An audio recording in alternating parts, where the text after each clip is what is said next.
ሁላችንም የምናውቀው ያንን ቀን ነው። ሴፕቴምበር 11 2001 የኒውዮርክ ሰማይ ጠቀስ ህንጾች እንደ ሻማ ቀልጠው የወደቁበት፣ አሜሪካ በድንጋጤ የራደችበት፣ የዓለም የፖለቲካ ካርታ ለአንዴና ለመጨረሻ ጊዜ የተቀየረበት ያከበር ቀን። ነገር ግን ልብ በሉ፣ የዚህ ሁሉ ጥፋት መነሻ፣ የዚህ ሁሉ ሰቆቃ ዋዜማ ከኒውዮርክ በሺዎች ኪሎ ሜትሮች ርቆ በሚገኝ በረዶ በተጫነው የአፍጋኒስታን ተራራ ላይ እንደተከናወነ ስንቶቻችን እናውቃለን? ዓለም አይኗን ወደ አሜሪካ ከምትከሏ በትክክል ከሁለት ቀናት በፊት አንድ የፓሺር አንበሳ የተሰኘ ሰው በካሜራ ውስጥ በተደበቀ ቦምብ ተበታትኖ መቅረቱ ለኒውዮርክ ጥቃት የመግቢያ ደውል እንደነበር ታሪክ በምሬት ይነግረናል። ዛሬ የቼኮቬራን መልክ፣ የናፖሊዮን ስልት እና የነብይን ማስጠንቀቂያ አጣምሮ የያዘውን የአህመድ ሻህ መስዑድን ታሪክ እናነሳለን። ዓለም ቢሰማው ኖሮ ምናልባት የሴፕቴምበር 11 ጥቃት ሊከሰት ይችል ነበር የሚባለውን ሰው ታሪክ እናውጋቸዋለን።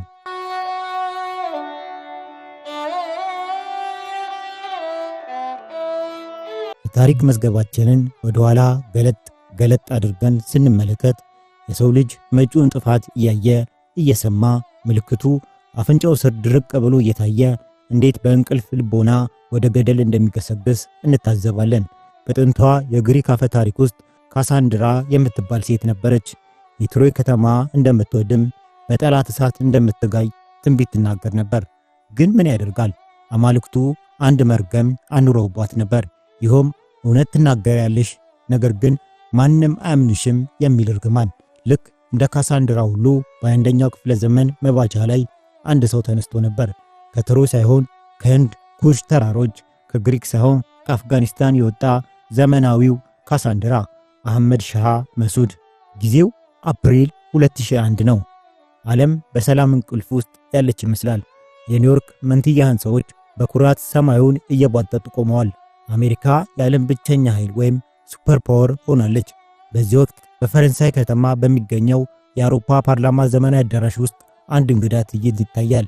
ከጥቁር ሱፍና ከረባት ዓለም ውጪ የሆነ የለበሰው ልብስ የወታደር ካኪ፣ ጭንቅላቱ ላይ የፓንሺር ምልክት የሆነችውን ፓኮል የተሰኘች ቆብ የደፋ፣ ፊቱ በፀሐይ የተቃጠለ፣ አይኖቹ ግን እንደ ንስር የሚማትሩ አንድ ሰው ወደ መድረኩ ወጣ። የአውሮፓ ዲፕሎማቶች፣ በሽቶ የተጠለቀለቁ ባለስልጣናት እና የሰብአዊ መብት ተሟጋቾች ይህን የጫካ ሰው በግርምት ይመለከቱታል። ይህ ሰው አህመድ ሻህ መስዑድ ነው፣ የአፍጋኒስታን ብሔራዊ ጀግና። ለዓመታት ከሶቪየት ህብረት ታንኮች ጋር የተጋፈጠ፣ አሁን ደግሞ ከታሊባን ጨለማ ጋር የሚታገል ብቸኛው የብርሃን ምሰሶ። መስዑድ ማይክሮፎኑን ጨበጠ። ድምፁ ረጋ ያለ ቢሆንም ውስጡ ግን የሚንቀለቀል እሳት ነበረበት። ንግግሩን ጀመረ። ልብ በሉ አድማጮች፣ ይህ ንግግር የፖለቲካ ንግግር አልነበረም፣ የሞትና የሽረት ማስጠንቀቂያ እንጂ። እንዲህ አለ። እናንተ አውሮፓውያን፣ እናንተ አሜሪካውያን አለ መስዑድ አይኑን ወደ ተሰበሰቡት ዲፕሎማቶች እያሽከረከረ። እዛ ሩቅ ምስራቅ በአፍጋኒስታን ተራሮች ውስጥ እየተቀቀለ ያለው መርዝ አቅለላችሁ አትዩት። ታሊባንና አልቃይዳ አፍጋኒስታንን መቆጣጠር ብቻ አይደለም ዓላማቸው። የአፍጋኒስታን ምድር ለነሱ የጦር ካምፕ ብቻ ናት። እቅዳቸው ዓለምን ማቃጠል ነው። ዛሬ እኛን ካረዳችሁ ነገ እሳቱ የእናንተ ደጃፍ መንኳኳቱ አይቀርም። طلاء مهمات نیست بلکه در داخل افغانستان خشون منظم پاکستانی وجود دارد. የአዳራሹ ድባብ ቀዝቃዛ ነበር። ልክ በ1930ዎቹ ታላቁ የብሪታንያ መሪ ዊንስተን ቸርችል ሂትለር እየመጣ ነው፣ ናዚዎች ዓለምን ሊወጡ ነው እያለ ሲጮህ የአውሮፓ መሪዎች አይ ቸርችል ጦርነት ናፋቂ ነው፣ ከሂትለር ጋር በሰላም መኖር ይቻላል ብለው እንዳጣጣሉት ሁሉ አህመድ ሻህ መስዑድም እንዲሁ አዩት። ለአውሮፓና ለአሜሪካ መረጃ ተቋማት መስዑድ ማለት ተራ አካባቢ የጦር አበጋዝ ዋር ሎርድ ነበር። ይህ ሰው መሳሪያና ገንዘብ ስለፈለገ ነው ታሊባንን እንደ ዓለም ስጋት አድርጎ የሚስለው ብለው አሙት። አልቃይዳ እዛው አፍጋኒስታን ዋሻ እንጂ እንዴት አድርጎ ነው ውቅያኖስ ተሻግሮ አሜሪካ ወይም አውሮፓን የሚነካው የሚል የትዕቢት መንፈስ በምዕራባውያን ዘንድ ሰፍኖ ነበር። መስዑድ ግን ተስፋ አልቆረጠም ነበር።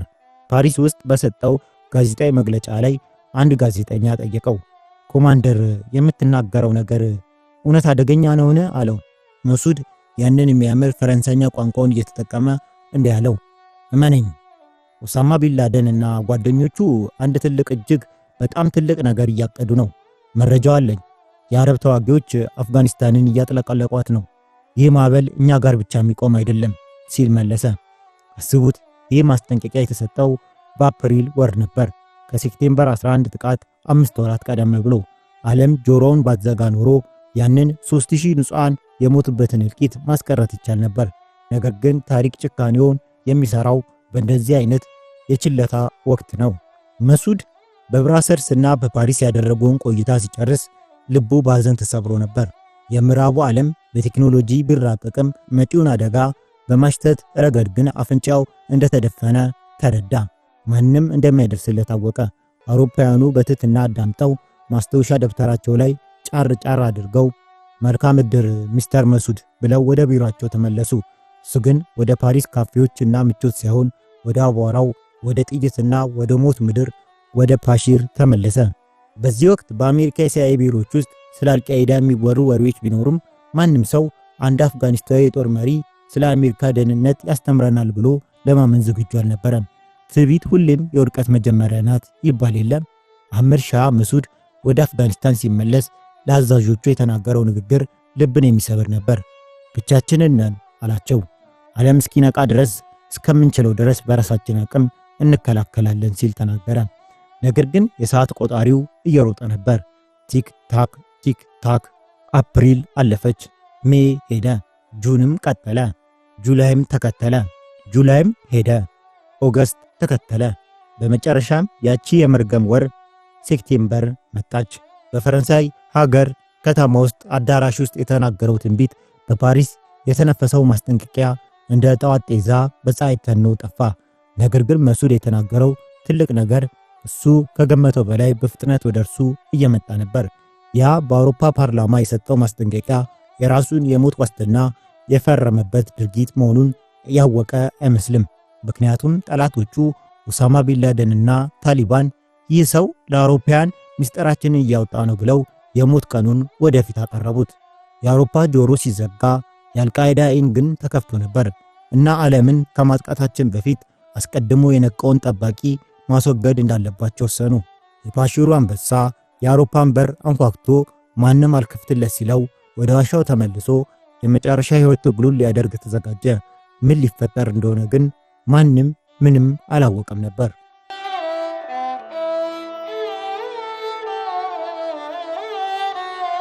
የታሪካችን ጀግና ማንነት ለመረዳት ወደ ኋላ መመለስ አለብን። ወደ ሂንዱ ኩሽ ተራሮች ግርጌ፣ ወደ ፓሺር ሸለቆ። ፓሺር ማለት አምስቱ አንበሶች ማለት ነው። ይህ ቦታ በተፈጥሮ ምሽግ ነው። ገደላማ፣ ወንዞቹ እንደ እብድ የሚወርዱበት፣ መንገዶች ጠመዝማዛ የሆኑበት ምድር። 1953 በዛች ምድር የተወለደው መሱድ የአፍጋኒስታን ጦር መኮንን ልጅ ነበር። እንደ አባቱ ጥብቅ፣ እንደ እናቱ ደግሞ ገራገር። ገና በልጅነቱ መጽሐፍ አይለየውም፣ ግጥም ይወዳል። ኳስ ሲጫወት ደግሞ አቻ አይገኝለትም። በ1970ዎቹ ለማህዲስትነት ትምህርት ወደ ካቡል ሲሄድ ግን ያገኘው ነገር ሌላ ነበር።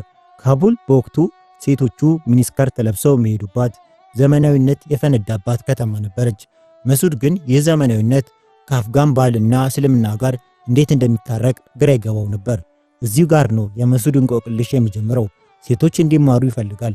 ዘመናዊ ፍርድ ቤቶች እንዲኖሩ ይመኛል። በሌላ በኩል ደግሞ ሃይማኖታዊ መሰረት ያለው መንግስት ያልማል። ነገር ግን ፖለቲካው ፈላ። የንጉሱ ዘመድ የሆነው ዳውድ ካን መፈንቅለ መንግስት አደረገ። ንጉሱ ለሕክምና ውጭ ሀገር እያሉ ስልጣን ተቀሙ። የቤተሰብ ጨዋታ ወይም መፈንቅለ መንግስት እስኪባል ድረስ ነገሩ ቀላል ነበር።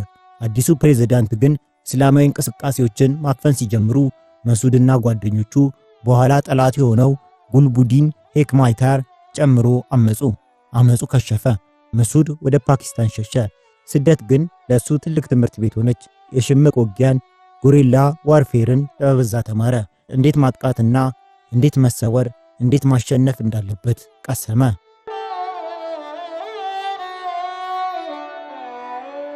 ታሪክን ወደ ኋላ መለስ ብለን ስንፈትሽ አንዳንዴ በአይናችን የምናየው እውነታና በመሬት ላይ የሚፈጠረው ክስተት ከሰማይና ምድር ይራራቃል። በሎጂክ በሂሳብና በወታደራዊ ሳይንስ ቀመር ጎልያድ ሁሌም ዳዊትን ማሸነፍ ነበረበት። ግዙፉ የሮም ኢምፓየር በጥቂት የጀርመን ጎሳዎች ይንኮታኮታል ተብሎ አይታሰብም ነበር። የናፖሊዮን ቦናፓርቲ ግዙፍ ጦር በሩሲያ በረዶና በተበታተኑ ወታደሮች ይሸነፋል ብሎ ያመነ አልነበረም። ግን ታሪክ እንዲህ ናት። የራሷን ሕግ በራሷ የምትጽፍ እንግዳ መድረክ። ጊዜው 1979 ነው። የገና ዋዜማ ላይ ዓለምን ያስደነገጠ ዜና ተሰማ። የሶቪየት ኅብረት የሞስኮ ቀይ ድብ ከእንቅልፉ ነቅቶ ነበር። በወቅቱ የዓለምን ግማሽ ኃይል የተቆጣጠረው በኒኩለር የታጠረው እንኳን የምድርን የጠፈርን መንገድ የሚያውቀው የሶቪየት ኅብረት ጦር አፍጋኒስታንን ለመዋጥ ጉሮሮውን ከፈተ። ሰማዩ ጠቆረ። የፀሐይ ብርሃን እስኪጋረድ ድረስ በሺዎች የሚቆጠሩ የሩሲያ ሚግ ጀቶች ሃይንድ MI-24 ሃይንድ የተሰኙ በቅጽል ስማቸው የሚበሩ ታንኮች እየተባሉ የሚጠሩት ሄሊኮፕተሮች የአፍጋኒስታን ሰማይን ወረሩት። በመሬት ላይ ደግሞ ምድርን የሚያንቀጠቅጡ ታንኮች እንደ ጎርፍ ፈሰሱ። በወታደራዊ ሳይንስ መነጽር ስናየው ነገሩ አስቂኝ ነበር። በአንድ በኩል ዘመናዊ የሃያኛው ክፍለ ዘመን ቴክኖሎጂ የታጠቀው የሶቪየት ጦር አለ።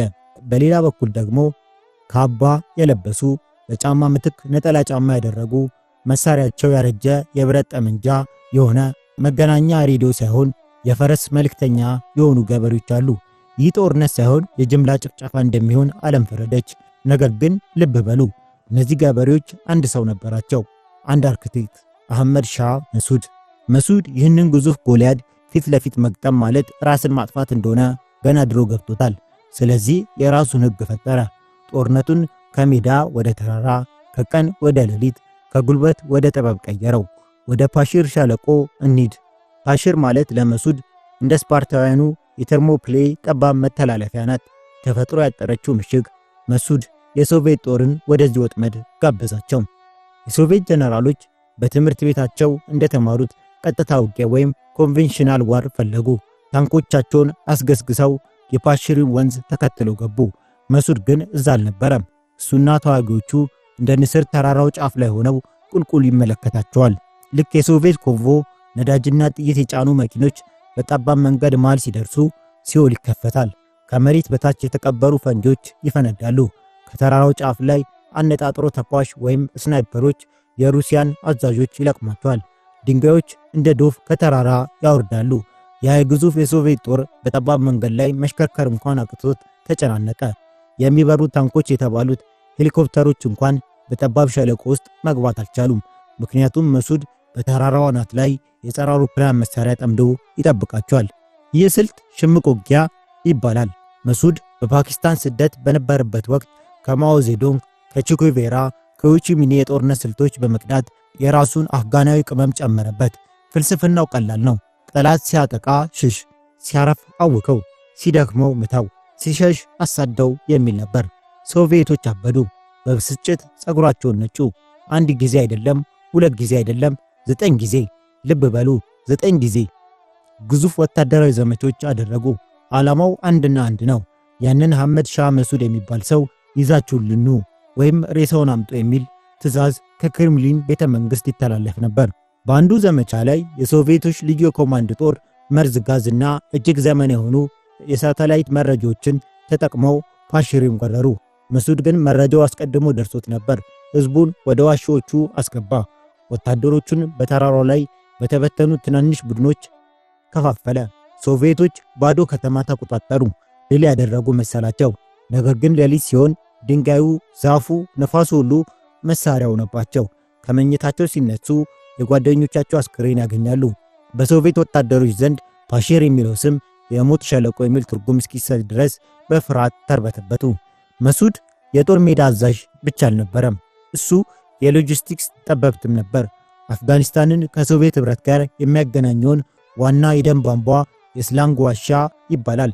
መሱድ አልፎ አልፎ እየሄደ ይህን የደም ቧንቧ ይቆርጧል። ነዳጅ የጫኑ ቦቴዎች እዛው ዋሻ ውስጥ ያቃጥላቸዋል። የሶቪየት ታንኮች ነዳጅ አጥተው በሜዳ ላይ ይቆማሉ። ምግብ የጫኑ መኪኖች አይደርሱም። በካቡል የሚገኘው የሩሲያ ጦር በረሃብና በጥይት ተቆለለ። ከ10 ዓመታት በኋላም ታሪክ በድጋሚ ተገረመች። ጎልያድ ተንገዳገደ። የሶቪየት ኅብረት ኢኮኖሚ በዚያም ማለቂያ በሌለው ጦርነት ተፍረከረከ። የወታደሮች እናቶች በሞስኮ አደባባይ ጮኹ። በ1989 የመጨረሻው የሶቪየት ጀነራል ቦሪስ ግሮቮቭ በአምዶሪያ ወንዝ ድልድይ ላይ በእግሩ ተራምዶ አፍጋኒስታንን ለቀቀ። ፊቱን ወደ ኋላ ማዞር አልፈለገም ነበር። ያ ሁሉ ኃይል፣ ያ ሁሉ ትምክህት በአንድ የሂሳብ ተማሪ፣ በአንድ የፓሺር አንበሳ እና በተከታዮቹ ሙጃሂዲን ተዋጊዎች እምነት ተንኮታኮተ። አህመድ ሻህ መሱድ ለዓለም አንድ ነገር አስተማረ። የብረት ጥንካሬ ሳይሆን የመንፈስ ጥንካሬ እንደሚያሸንፍ፣ ተራራው ለሱ ሜዳው ለጠላት በሆነበት በዚያ የዳዊትና የጎልያድ ፍልሚያ መሱድ የሶቪየትን የማይሸነፍ ክብር ሰብሮ ኢምፔሩ እንዲፈርስ አንዱና ወሳኝ ጡት ነቀለ። ነገር ግን ይህ ድል የመሱድን ፈተና አበቃ ወይስ ወደ ሌላ ውስብስብ ምዕራፍ አሸጋገረው? እንመልከተው።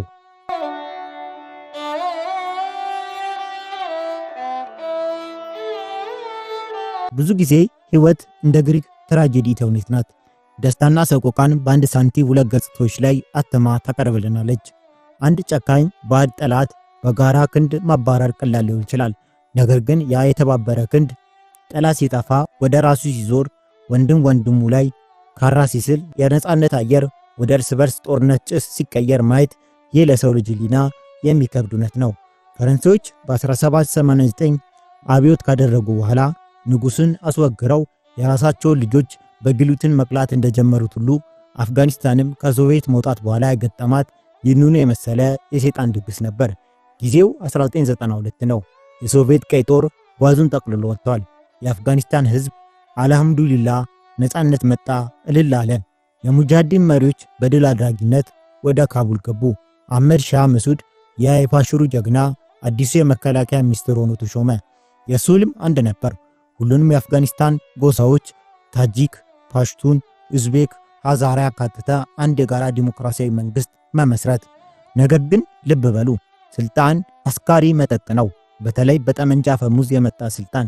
በዚህ ድል ወቅት ከመጋረጃው በስተጀርባ ሌላ ተዋናይ ብቅ አለ። ጉልብዲን ሄክማቲያር እና መሱድ ታሪክ ያገናኛቸው ግን ደግሞ ያራረቃቸው ሰዎች ናቸው። ድሮ በካቡል ዩኒቨርሲቲ አብረው የተማሩ፣ በአንድ የሙስሊም ወጣቶች ማህበር ውስጥ የታገሉ ጓደኛማቾች ነበሩ። ነገር ግን ባህሪያቸው እንደ ሰማይና ምድር ይለያይ ነበር።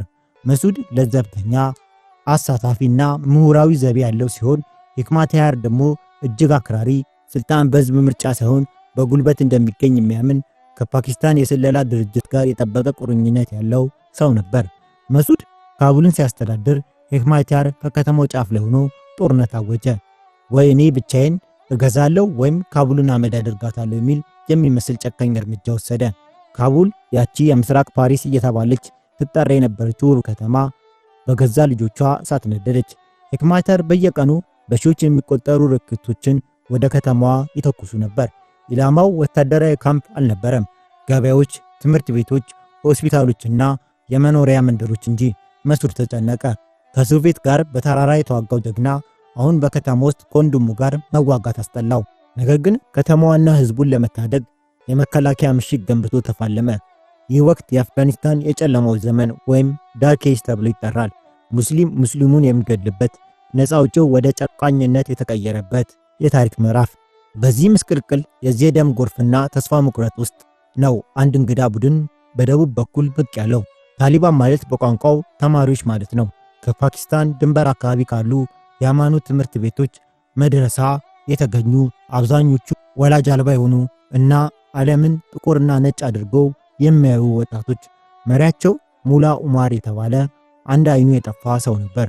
ህዝቡ በሙጃሂዲኖች እርስ በርስ ጦርነት ተማረረ። አሰልቺ ከሆነ ትርምስ አስፈሪው ሰላም ይሻላል ወደሚል ድምዳሜ ደረሰ። ታሊባኖች ሲመጡ አንድ ነገር ቃል ገቡ፣ ጸጥታ እና ሰላም።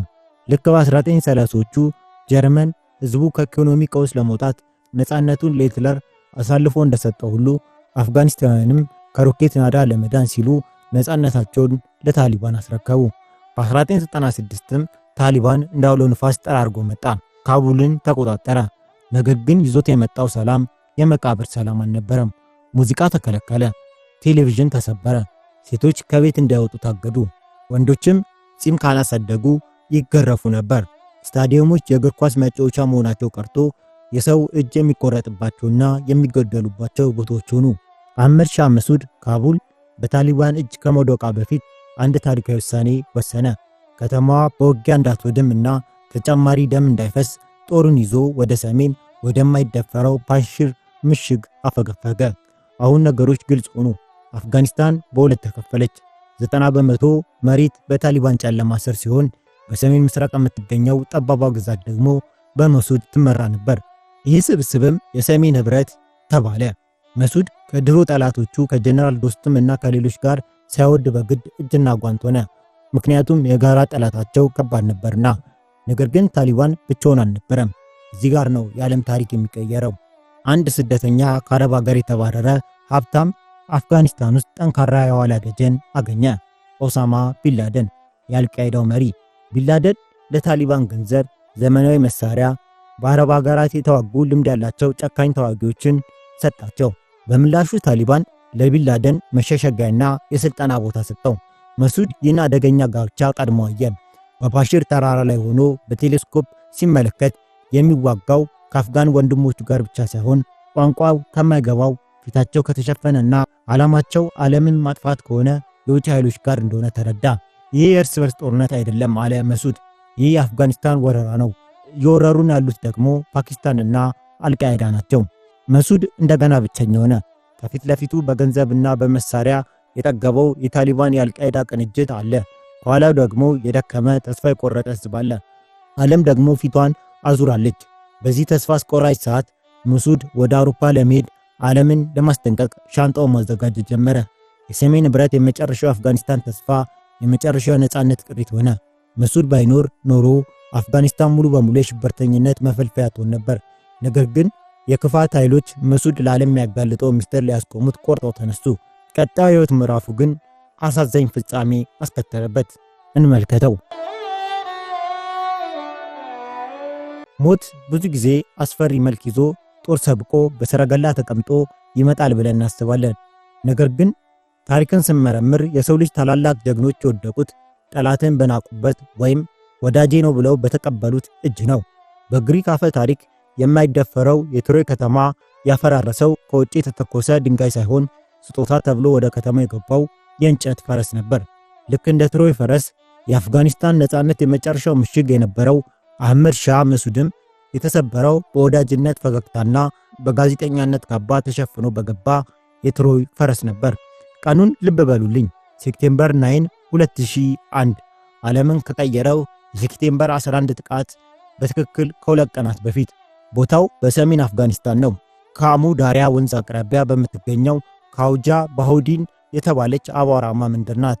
ፀሐይዋ ታቃጥላለች። አህመድ ሻህ መሱድ በጠባብ ቢሮ ውስጥ ሆኖ የአውሮፓን ፓርላማ ጉብኝቱን እያሰላሰለ መጪውን ጦርነት እያቀደ ነበር። ለሳምንታት ያህል ቃለ መጠይቅ ለማድረግ ሲጠብቁት የነበሩት ሁለት ጋዜጠኞች አሉ። ፓስፖርታቸው የቤልጅየም ነው፣ ስማቸው ግን አረብኛ። ዳህማን አብዱ አልታስርና ቡራዊ አልዋየር ይባላሉ። ካሜራ ይዘዋል፣ ማይክሮፎን ይዘዋል። ነገር ግን ከሁሉ በላይ በአይናቸው ውስጥ የተደበቀ የሞት ጥላ ይዘዋል። መሱድ በተፈጥሮ ንባብ ይወዳል። ከምዕራብ ዓለሙ ጋር መነጋገር፣ ሐሳቡን መግለጽ ያስደስተዋል። ደህንነቱ እንዲጠበቅ የሚመክሩ ጠባቂዎች እነዚህ ሰዎች አናምናቸውም፣ እንፈትሻቸው አሉት። መሱድ ግን በእርጋታ እንግዳ ማጉላላት ባህላችን አይደለም ይግቡ አለ። የመጨረሻው ሰዓት መጣ። ሰዎች ወደ ክፍሉ ገቡ። ጠረጴዛው ላይ ካሜራቸውን አጠመዱ። መሱድ ከቅርብ አማካሪውና ጓደኛው ማስ ኪሊሊ ጋር ሆኖ ተቀመጠ። ጋዜጠኛው ጠጋ አለ። ካሜራውን ልክ እንደ መሳሪያ ፈሙዝ የመሱድን ፊት ላይ አነጣጠረ። ኮማንደር አለ ጋዜጠኛው፣ ድምፁ እየተንቀጠቀጠ። ስለ አፍጋኒስታን ሁኔታ ምን ይላሉ? መሱድ ንግግር ሊጀምር አፉን ሲከፍት አንድ ክሊክ ተደረገ። ከዛም አካባቢውን የሚያንቀጠቅጥ ፍንዳታ ተሰማ። ያቺ የቪዲዮ ካሜራ ምስል መቅረጫ አልነበረችም። በውስጧ የታመቀ እጅግ በጣም ከፍተኛ ፈንጂ ይዛ ነበር። ጋዜጠኛው የካሜራውን ቁልፍ ሲጫን የካሜራው ባትሪ ፈነዳ። ክፍሉ በሲኦል እሳት ተሞላ።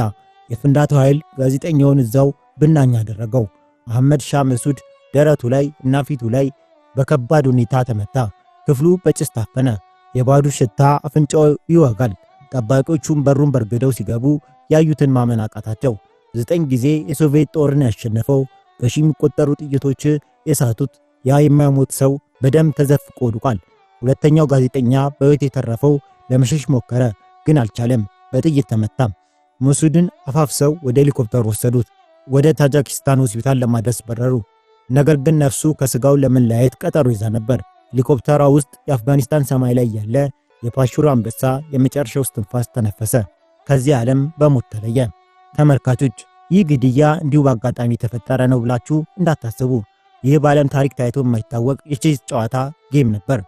ኦሳማ ቢንላደን አንድ ነገር አውቆ ነበር። በኒውዮርክና በዋሽንግተን ላይ የሴፕቴምበር 11 ጥቃቱን ሲፈጽም አሜሪካ እንደቆሰለ ነብር ተነሳስታ አፍጋኒስታን እንደምትወር ያውቅ ነበር። አሜሪካ ስትመጣ ደግሞ መሬት ላይ አጋር ያስፈልጋታል። የአጋር ሊሆን የሚችለው ብቸኛው ሰው ልምድ ያለው ሰራዊት ያለው እና የምዕራቡን ዓለም ቋንቋ የሚያውቀው አህመድ ሻህ መሱድ ብቻ ነው። ስለዚህ ቢንላደን ንግስቲቱን አሜሪካን ከመምታቱ በፊት የአሜሪካን እግር በቅድሚያ መስበር ነበረበት። መሱድ መሞት ነበረበት። ይህ ስልታዊ ግድያ ለአልቃይዳና ለታሊባን የኢንሹራንስ ዋስትና ነበር።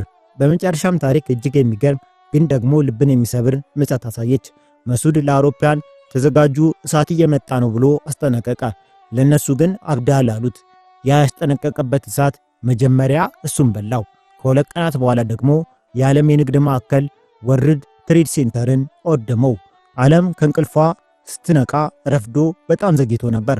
አሜሪካ ወደ አፍጋኒስታን ስትገባ ሊቀበላት የሚችለው ጀግና በሬሳ ሳጥን ውስጥ ተኝቷል። ነገር ግን መሱድ ያደራጀው የሰሜን ህብረት መንፈሱና ስልቱ ታሊባንን ለመጣል ቁልፍ መሳሪያ ሆኖ ለአሜሪካ ረድቷል።